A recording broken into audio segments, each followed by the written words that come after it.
Alloh taolo aytadi: "Ey odam bolasi, albatta sen menga duo qilsang, mendan umid qilsang, senda har qancha xatolar bor bo'lsa ham mag'firat qilaman, parvo qilmayman.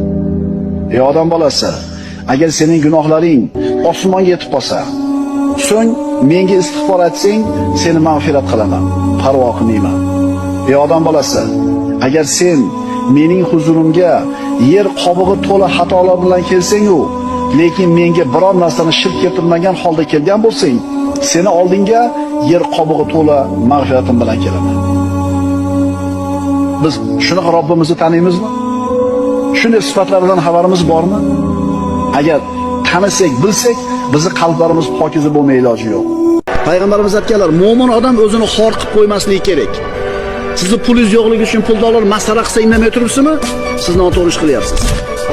Siz piyoda kelsangiz, boshqalar mashinada kelib sizni masxara qilib xor qilyaptimi? Bunga yo'l qo'ymasligingiz kerak.